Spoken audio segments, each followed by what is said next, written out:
Hey everybody, Grest here. So today I'm going to show y'all a useful tool for those of you that like to work on revolvers, such as this old Smith & Wesson pre-model 15. So let's go ahead and take a look at it.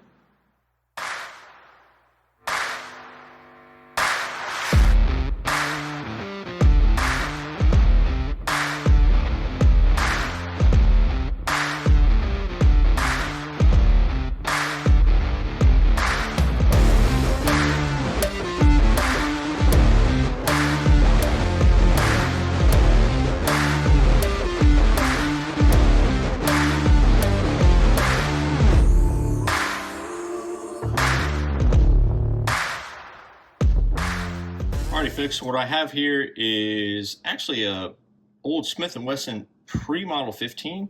Y'all have seen this on the channel a few times, so it's got some department markings there.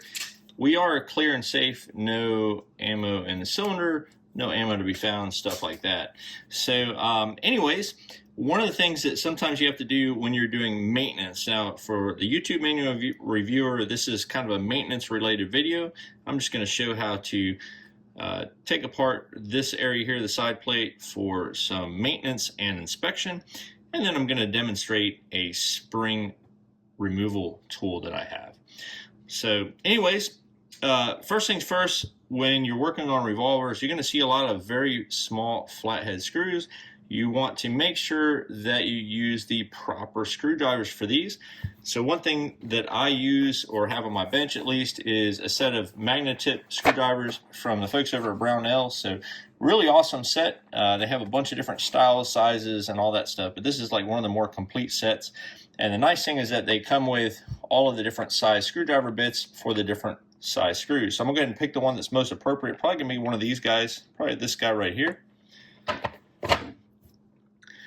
And what you want is you want the screwdriver tip to fit in there tight, and you don't want it to be too loose or too wide or anything like that, because what can happen is that when you're trying to unscrew one of these screws, you can slip and then you damage the finish. And you can see this particular revolver, it's not new, it's 50 something years old, or from the late 1950s. I think 1957 is what I dated this one at. So it's definitely had some use, and but yeah, so you don't want to try to loosen those up and damage the finish. So I'm going to go ahead and get my bit holder here. I'm going to start with removing the grips, and these are not the original grips as far as I can tell. They should be the diamond grips. These are probably grips from the 70s if I had to guess, just by looking at the design. I'd like to get some of the original style grips for this thing, but I just haven't really hunted for them. I'm sure I could find them if I looked hard enough.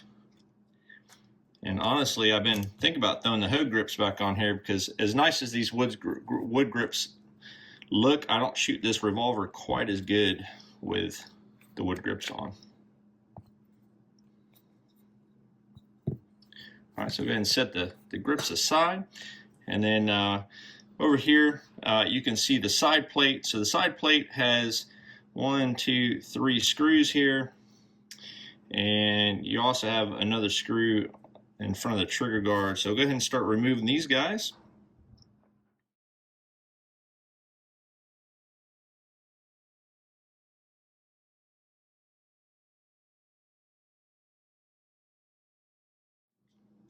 So this screw's already been boogered up a little bit just over time, so it doesn't fit quite as good as it should, even with the right screwdriver.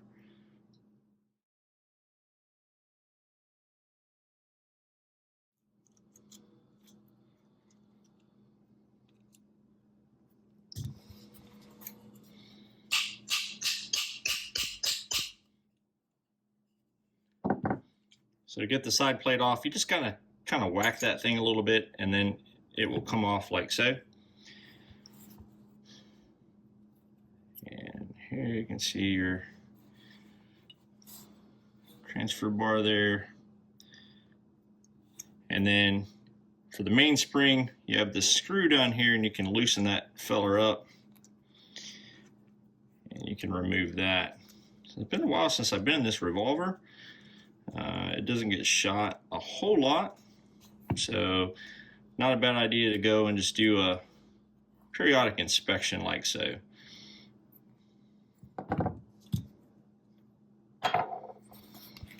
All right, so I'm not really sure why that mainspring was in there so tight, but definitely pretty dang tight. All right, so you got your revolver all tore apart here, and the spring in question is this little fella right here. So this is the Rebound slide, and there's a little spring right in there, and what I've done in the past, you can kind of see how there's a little catch right here that you can get that kind of captures the spring and then captures the Rebound slide bar there. So in order to remove that, that spring's under a lot of pressure. So typically what I've done is I've used a pen or something like that with a punch to kind of capture that thing.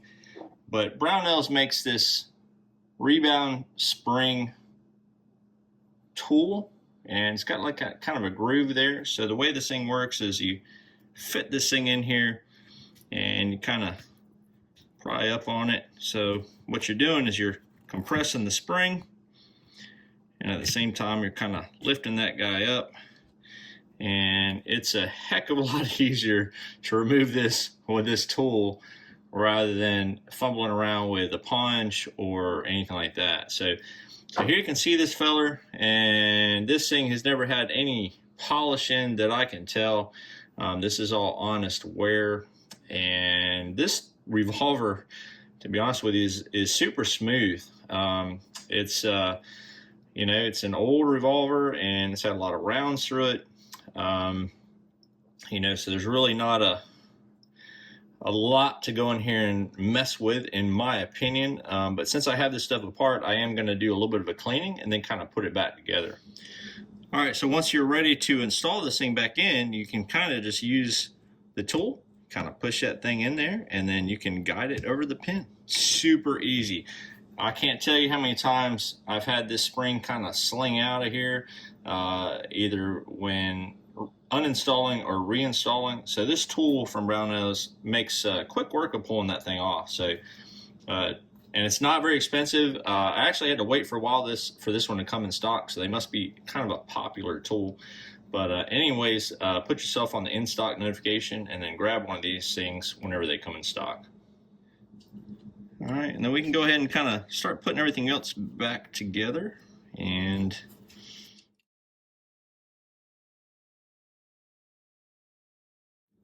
just like that. Looks like everything's fitting in there good. Next thing you gotta do is this mainspring here, and this is always kind of a little bit of a pain, in my opinion.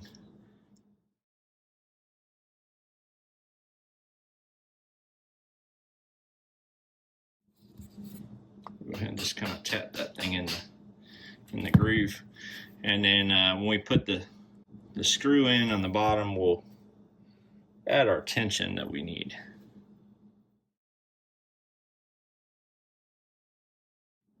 So if you don't have enough tension on this mainspring, the hammer won't strike with enough force, and you can get light primer strikes and stuff like that. So there we have it.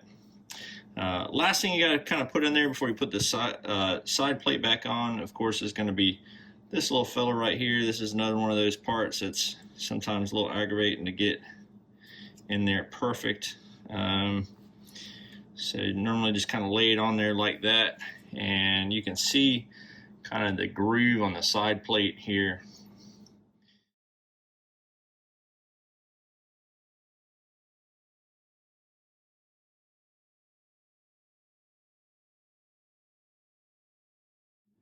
There we go.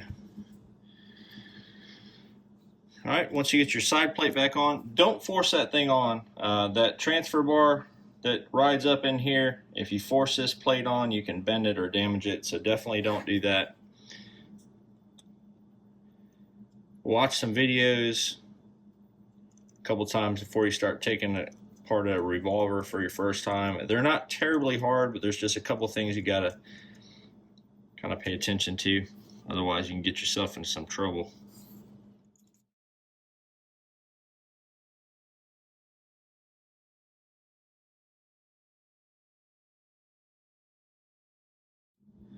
And as far as the screws themselves, they don't have to be super tight.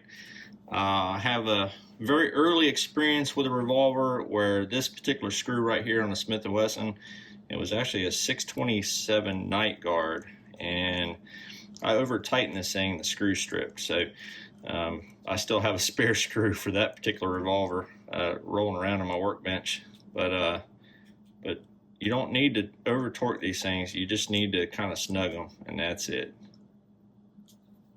Okay. All right, then you're ready for the grips. Grips are super easy. Just take those things and fit them on like so. There's a little roll pin down here at the bottom that they fit on, and of course it depends on which grips you have, but these particular grips are pretty simple.